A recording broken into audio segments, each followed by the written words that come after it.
আসসালামু আলাইকুম রহমতুল্লাহি ওবরকাতুহ। সম্মানিত দর্শক, গত কয়েকদিন ধরে আওয়ামী লীগের মধ্যে এক ধরনের খুশির বন্যা দেখা যাচ্ছে। বিশেষ করে জনাব খলিলুর রহমান, যিনি নিরাপত্তা উপদেষ্টা রূপে নিয়োগ লাভ করার পর অনেক বিতর্ক তৈরি করেছেন। আর সম্প্রতি তিনি ভারত সফর করেছেন। সেই ভারত সফর করার পরেই দেখা গেল আওয়ামী লীগের মধ্যে একটা নিদারুণ উৎসব, উদ্দীপনা লক্ষ্য করা যাচ্ছে।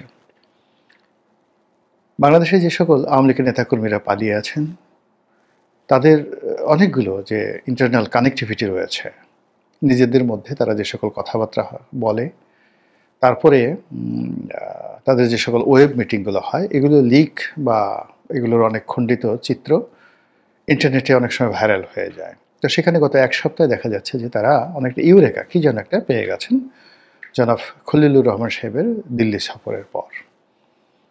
একই অবস্থা কলকাতার যে সকল আওয়ামী লীগ নেতৃবৃন্দ রয়েছেন তাদের কথাবার্তা, আর শেখ হাসিনার যে সাবেক প্রধানমন্ত্রী, ওনার যে বক্তব্য, ঝাঁঝালো বক্তব্য, এটি গত এক সপ্তাহে রীতিমতো বারুদের মতো হয়ে গেছে। পয়েন্টিভ, তারপর প্রোগ্রেসিভ, এরপরে অ্যাজ ইট ইজ, মানে তিনি প্রধানমন্ত্রী আছেন, ক্ষমতাচ্যুত হননি, খুব অল্প সময়ের জন্য তিনি বিদেশ ভ্রমণে গেছেন, ওখানে বসে তিনি শুনতে পেয়েছেন তার সিংহাসনে কেউ হয়তো বসেছে। তো ওটা শোনার পর তার যেভাবে রাগ হচ্ছে এবং যেভাবে তিনি, যাকে বলা হয়, প্রতিশোধ নেয়ার মতো ক্ষমতা রাখেন বা পারেন, অ্যাজ ইট ইজ ওইরকম একটা ভাব তার বক্তব্যে গত এক সপ্তাহ যাবৎ লক্ষ্য করা যাচ্ছে। এটা কেন হচ্ছে, কি হচ্ছে, সেই বিষয়গুলো নিয়ে আলোচনা করব। তার আগে আরেকটু বলে নেই। দ্বিতীয় যে লক্ষণ, সেটি হলো দিল্লিতে জনাব খলিলুর রহমান যে বৈঠক করেছেন, সেই বৈঠক সম্পর্কে রাষ্ট্রের পক্ষ থেকে বা খলিলুর রহমান সাহেবের পক্ষ থেকে তেমন কিছু বলা হয়েছে এরকম আমার নজরে আসেনি। কিন্তু ওখানে তিনি ছিলেন, তার সঙ্গে ভারতের কর্তৃপক্ষ ছিলেন, অজিত দোভাল ছিলেন।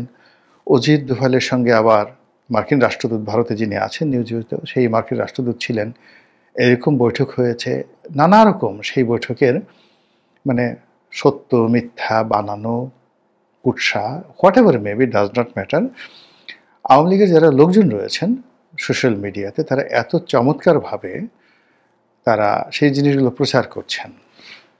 আপনি যদি শোনেন, মানে আমার কাছে মনে হয় অনেকগুলো বক্তব্য একেবারে ডাহা মিথ্যা, কিন্তু তাদের বক্তব্য শুনলে মনে হবে যে অজিত দোভাল, মার্কিন রাষ্ট্রদূত এবং জনাব খলিলুর রহমান তারা যখন বৈঠক করছিলেন, তো বৈঠকের আগে তিনজনই সেই ইউটিউবার বা কন্টেন্ট ক্রিয়েটার, তাদের সঙ্গে আলাপ আলোচনা করেছেন। সেই ইউটিউবার শিখিয়ে দিয়েছেন তিনজনকে এভাবে এভাবে কথা বলবে। তারপরে তারা আবার যেভাবে কথাগুলো বলেছেন, কথাগুলো বলার পরে ওই সময়টাতে সেই ইউটিউবার উপস্থিত ছিলেন বা তারা উপস্থিত ছিলেন, শুনেছেন। এরপরে আবার পরবর্তীকালে সেই মানে তিনজন ব্যক্তি তারা যা কিছু বলেছেন ওটার একটা লিখিত প্রতিবেদন আবার সেই ইউটিউবারের কাছে জমা দিয়েছেন। তো এইভাবে অনেকে বিশ্বাসযোগ্য করে বর্ণনা করছেন যে অ্যাজ ইট ইজ, যে সকাল 9:30 সময় খলিলুর রহমান সাহেব ঢুকলেন। তিনি ওই জায়গাতে দাঁড়িয়েছিলেন। 5 মিনিট পরে তাকে ভিতরে ডেকে নেওয়া হলো। এরপর অজিত দোভাল আসলেন, তার সঙ্গে হ্যান্ডশেক করলেন, বসে থাকলেন। অজিত দোভালের একটি চোখ পিটপিট করছিল, মুখে ছিল মুচকি হাসি। তিনি হাতটা বাড়িয়ে দিলেন হ্যান্ডশেক করার জন্য, কিন্তু পরিপূর্ণভাবে খলিল সাহেবের সঙ্গে যেন করমর্দন না হয়। হাতের প্রথম 4টি যে আঙুল, সেই আঙুলের অল্প অংশ, যেভাবে ব্রিটেনের রানী হাত বাড়িয়ে দেন হ্যান্ডশেক করার জন্য, তিনি কখনো ফুল হ্যান্ডশেক করেন নাই কারোর সঙ্গে, একমাত্র নেলসন ম্যান্ডেলা ছাড়া। ওইরকমভাবে অজিত দোভাল খলিলুর রহমান সাহেবের সাথে হ্যান্ডশেক করেছেন। তো এইরকম মানে বানানো একটা দৃশ্য আপনি কল্পনা করে চমৎকারভাবে বর্ণনা করা হয়েছে। As it is Ajit Doval তাকে বলে দিয়েছেন, বা ওই দৃশ্য তার কাছে, ভিডিও ফুটেজটা তার কাছে আছে। এরপরে কি হলো, মানে আমি গল্প বলছি কিন্তু এটা কিন্তু বাস্তবতা নয়। এরপরে কিছুক্ষণ পরে সেখানে তারা বসে রইলেন, কোনো কথাবার্তা নেই। এমন সময় মার্কিন রাষ্ট্রদূত এলেন, তারপরে তাদের আলোচনা শুরু হলো, এইভাবে গল্প চলতে থাকলো। এবং সেই গল্পগুলো শুনে আওয়ামী লীগের লোকজন খুশি হলো না আসলে সেখানে কি হয়েছে সেটা তারা জানার পরে তাদের খুশি হয়েছে আমি বলতে পারবো না। দ্বিতীয় যেটি হলো সেটি হলো যে দিল্লি থেকে তিনি কাতারে গিয়েছেন। তো কাতার অনেক দিন ধরে, সেই 80-র দশক থেকে এখন পর্যন্ত বিশ্বের অনেক গুরুত্বপূর্ণ যে রাজনীতির জটিলতা কুটিলতা রয়েছে সেগুলোর সমাধান হয় কাতারের রাজধানী দোহাতে। এবং এ ব্যাপারে কাতারের যে রাষ্ট্রীয় বিভাগ, পররাষ্ট্র বিভাগ এবং তাদের যে ইন্টেলিজেন্স বিভাগ, বিশেষ এক্সপার্ট তারা রয়েছে। তারা তালেবানদের সঙ্গে, হুতিদের সঙ্গে, ইরানের সঙ্গে, হিজবুল্লাহর সঙ্গে, তারপরে পাকিস্তানের সঙ্গে, ভারতের সঙ্গে এই বড় বড় যে ডিলগুলো হয়েছে গত কয়েক বছর, প্রায় 100% সব ডিলগুলো কিন্তু কাতারে হয়েছে।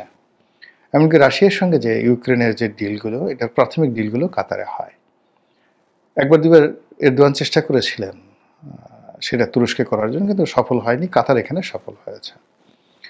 এখন সেই কাতারে গেছেন মিস্টার খলিল, এরকম খবর বের হয়েছে। এবং সেখানে আবার আমেরিকান, আবার ভারতীয়, আবার এই যে বাংলাদেশে যারা লোকজন আছে তাদের সঙ্গে খলিলুর রহমান সাহেব বৈঠক করেছেন, সিরিজ বৈঠক করেছেন। এটা নিয়ে নানা রকম গল্প কাহিনী প্রকাশিত হচ্ছে। এবং সেখানে কাতারের পক্ষে যারা অংশগ্রহণ করেছেন তাদের নাম ধাম সহ ডিটেলস ইউটিউবাররা বলে দিচ্ছেন। এবং সেখানে তারা যে কথাটা বলার চেষ্টা করছেন সেটা হলো যে ওখানে আওয়ামী লীগকে নিয়ে বার্গেনিং হচ্ছে, শেখ হাসিনাকে রাজনীতিকে ফেরানোর ব্যাপারে বার্গেনিং হচ্ছে, ইত্যাদি নানা রকম কথাবার্তা। এগুলো শুনলে আওয়ামী লীগের লোকজন না অনেক আনন্দ পায়, মজা পায়, তাদের মন শান্তিতে ভরে আসে। তো এই সকল কারণে তাদের মনে শান্তি কিনা আমি বলতে পারবো না। আপনি যদি সাম্প্রতিক সময় বিবিসি বাংলার সঙ্গে জনাব সজীব ওয়াজেদ জয়ের সাক্ষাৎকার দেখেন, তারপর ভারতের কয়েকটি টেলিভিশন মিডিয়ার সঙ্গে সজীব ওয়াজেদ জয়ের সাক্ষাৎকার দেখেন, আপনি তার বলার ধরন, প্রকৃতি, মানে তার শব্দচয়ন, বাংলাতে তার শব্দচয়ন এবং ইংরেজিতেও তিনি এমনি অনেক অনেক ভালো বলেন। এবং তার এই ইংরেজি বলাটা এখন জনাব তারেক রহমান সাহেব এবং ডক্টর মোহাম্মদ ইউনূস তাদের সকলের জন্য রীতিমতো লায়াবিলিটিসে পরিণত হয়েছেন। এর কারণ হলো তার ইংরেজি অ্যাকসেন্ট, উচ্চারণ, প্রাসঙ্গিকতা, তার বডি ল্যাঙ্গুয়েজ এবং তার ইংরেজি বলার যে রিদম, এর ধারের কাছে নেই। মানে ডক্টর মোহাম্মদ ইউনূসের ইংরেজি যদি বলেন, তারেক রহমান সাহেবের ইংরেজি আমি কখনো শুনিনি, কিন্তু ডক্টর মোহাম্মদ ইউনূস সাহেবের বক্তব্য ইংরেজিতে যদি শুনেন আর জয়ের ইংরেজি যদি আপনি দেখেন, তাহলে এই দুইয়ের মধ্যে পার্থক্য হলো জয় যখন কথা বলেন তখন মনে হবে শশী থারুর কথা বলছেন, বারাক ওবামা কথা বলছেন, অথবা ক্লিনটন কথা বলছেন, অথবা মার্গারেট থ্যাচার কথা বলছেন। ইংরেজির মানটা ওই পর্যায়ের। আর তার পাশে যদি ডক্টর মোহাম্মদ ইউনূসের ইংরেজি দেন, আমার কাছে মনে হয় তিনি চট্টগ্রামের আঞ্চলিক ভাষায় ইংরেজি বলছেন, অথবা বরিশালের আঞ্চলিক ভাষায় ইংরেজি বলছেন, এরকম আমার কাছে মনে হয়। এটা আমার ব্যক্তিগত অভিব্যক্তি। কিন্তু এর ফলে কি হলো, জয় বাংলায় বললে অনেকে খুশি হয়, কিন্তু ইংরেজিতে যদি জয় কোনো বক্তব্য দেন তাহলে এটা তার যারা রাজনৈতিক প্রতিপক্ষ তাদের গায়ে রীতিমতো কচুর বিষ লেগে যায়। যারা এমনভাবে ইংরেজি বলতে পারে না, যারা এমনভাবে মানে যাকে বলে বিদেশি গণমাধ্যমের সাথে সাক্ষাৎকার দেওয়ার সুযোগ পায় না, তো সে সকল মানুষ কিন্তু বাংলাদেশে এই মুহূর্তে তারা খুবই ক্ষমতাধর, আগামীতে মনে করে তারা রাষ্ট্র ক্ষমতা চালাবেন, এই মানুষগুলো তাদের গায়ে রীতিমতো কচুর বিষ বা কচুর রস লেগে যায় এবং তারা জ্বলে পড়ে মনে হয় যে জয়কে যদি পেতাম ওর কান দুটো মলে দিতাম, ঠোঁট দুটো টেনে দিতাম, যে এই ঠোঁট ইংরেজি বলো কী করে। তারপর গালের, মানে আমরা যেটা একটা গালের এটাকে বলে হয় মানে কানসা, মানে গালের এবং কানের মাঝামাঝি যে জায়গাটি রয়েছে আর গালের যে যেটি অংশ রয়েছে সেটিকে আমরা মানে যাকে বলা হয়, অনেকে বলা হয় মানে এই এটা আঞ্চলিক অনেক সুন্দর একটা শব্দ আছে, কিন্তু আমার এটা এই মুহূর্তে আমার মনে আসছে না। তো গালটা ধরে আমরা টেনে দেই, এরকম যে অনেক আছে না যে গাল ধরে জোরে জোরে আপনি ওরে আমার কুটু বাবুরে, ওরে আমার টুসু বাবুরে, ওরে আমার পুনু বাবুরে, মানে একটা ছেলেকে বা শিশুকে আপনি আদর করতে চান, কিন্তু তার প্রতি আপনার খুব রাগ, এই জন্য আপনাকে গাল টিপতে গিয়ে জোরে আপনি গাল টিপে দেন। তো ওই জোরে যে আপনি গাল টিপে দেন, শিশুটা কেঁদে ওঠে, কিন্তু তার বাবা মা মনে করে যে আপনি তাকে আদর করছেন, কিন্তু শিশুটা টের পায় যে আপনি তাকে মারছেন। তো এখানে গালের একটা সুন্দর শব্দ আছে, ও মনে পড়েছে, টাউয়া। আমাদের মানে গ্রাম অঞ্চলে যখন আপনি ওইভাবে রাগ হয়ে কারো গাল টানবেন, তখন ওটাকে বলা হয় টাউয়া ধরে টানতেছে। টাউয়া, টয়াকার টা, রস্যু অন্তঃসয় আকার। মানে আমার হইল কি, অনেকগুলো এলাকায় থেকেছি, বাংলা ভাষা নিয়ে অনেকগুলো আঞ্চলিক শব্দ আমি জানি এবং ওটার প্রয়োগ জানি। তাহলে আদর করে যখন আপনি গণ্ডদেশ, গাল, মানে এগুলো স্পর্শ করবেন, ওটার চুম্বন যখন দিবেন তখন গালের একটা নাম হয়ে যায়। স্পর্শ করবেন তখন গালের আর একটা নাম হয়ে যায়। আর যখন রাগ হয়ে আপনি গাল টান দেবেন তখন গালের নাম হয় টাউয়া। টাউয়া ধরে আপনি টানছেন।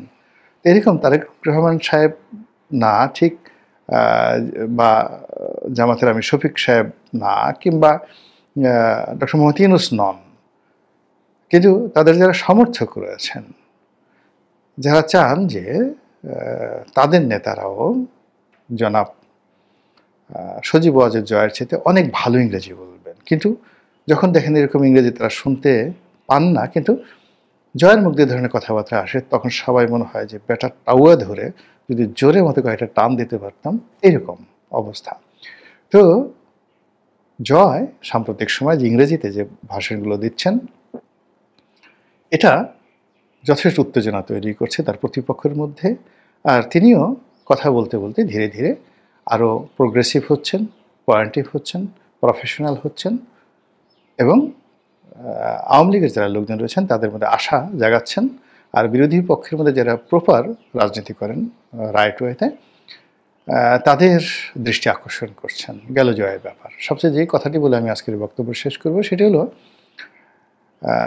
ঢাকা শহরে আওয়ামী লীগের যারা লোকজন আছে তাদের মধ্যে দু ধরনের কথা হচ্ছে। একটা হলো রিফাইন্ড আওয়ামী লীগ, বিভিন্ন গোয়েন্দা সংস্থার এজেন্সির সাথে যোগাযোগ রক্ষা করে শেখ হাসিনার বিপরীতে একটি 111 তরিকার একটি রিফাইন্ড আওয়ামী লীগ হবে, এই কথা আকাশে বাতাসে বাংলাদেশে ভেসে বেড়াচ্ছে। আর এটারই একটা ইন্ডিকেশন জনাব সজীব ওয়াজেদ জয় বিবিসি বাংলার সঙ্গে দিয়েছেন যে বিদেশ থেকে আওয়ামী লীগের নেতৃত্ব পরিবর্তন করার চেষ্টা হচ্ছে, এবং একই কথা তিনি বলেছেন যে আওয়ামী লীগের সঙ্গে পাল্লা দিয়ে বিএনপির নেতৃত্ব পরিবর্তনের জন্য বিদেশ থেকে চেষ্টা করা হচ্ছে। এটা হলো বাস্তবতা। কিন্তু যে কথা, মানে আওয়ামী লীগের লোকজন, এটা আওয়ামী লীগের লোকজনের আতঙ্ক তৈরি করছে না, এটা বাতাসে ভেসে বেড়াচ্ছে, কিন্তু এটা কোনো যাকে বলা হয় কোনো ইফেক্ট নেই, সাইড ইফেক্ট নেই। এটা রাজনীতিতে কোনো যাকে বলে 2 পয়সার মূল্য তৈরি করছে না এই গুজবটা। কিন্তু যেটা আওয়ামী লীগের নেতাকর্মীদের মধ্যে খুশির বন্যা বয়ে দিচ্ছে সেটা হলো, কলকাতা কেন্দ্রিক যে সকল নেতারা ইন্টারনেটে বড় বড় কথাবার্তা বলেন, তারা আওয়ামী লীগের সম্ভাব্য প্রার্থীর তারা তালিকা তৈরি করছেন, মনোনয়ন তৈরি করছেন। অ্যাজ ইট ইজ যে সামনে যে ইলেকশন আসছে সেই ইলেকশনে আওয়ামী লীগ পার্টিসিপেট করবে under the leadership of Sheikh Hasina or Sajeeb Wazed Joy or anybody. আর এগুলো আওয়ামী লীগের যে সকল চিহ্নিত নেতৃবৃন্দ রয়েছেন দেশের বাইরে, যাদের হাতে এখন আওয়ামী লীগের নেতৃত্ব, তারা এখন বিভিন্ন সংসদীয় আসনে যারা বিকল্প প্রার্থী, ভালো ইমেজ যাদের রয়েছে, তাদের ব্যাপারে খোঁজখবর নিচ্ছেন, তাদের অনেকের বায়োডাটা নিচ্ছেন, অনেকের সঙ্গে কথাবার্তা বলছেন, তারা রাজি কি রাজি না এই সমস্ত বিষয়ে কথাবার্তা বলছেন, এবং এইগুলো নিয়ে আওয়ামী লীগের যে আন্ডারওয়ার্ল্ড রয়েছে বাংলাদেশে, সেখানে রীতিমতো খুশির বন্যা বয়ে যাচ্ছে। তো বোঝার চেষ্টা করুন যে বাংলাদেশের এখন যে শ্বাসরুদ্ধকর একটি অবস্থা, সব কিছুর মধ্যে একটা থমথমে অবস্থা, সেই অবস্থার মধ্যে বেগম যে অসুস্থ, তারেক রহমান সাহেব আসতে পারছেন না, তখন আওয়ামী লীগের এই যে খুশির বন্যা, এর মধ্যে আপনি কি ইঙ্গিত খুঁজে পান? চিন্তা করতে থাকুন, ভাবতে থাকুন, আর দেখতে থাকুন যে এই বাংলায় কী কী ঘটে আগামী দিনগুলোতে। মহান আল্লাহ রাব্বুল আলামিন আমাদের সবাইকে হেদায়েত দান করুন এবং হেফাজত করুন। আসসালামু আলাইকুম ওয়া রাহমাতুল্লাহি ওয়া বারাকাতুহু।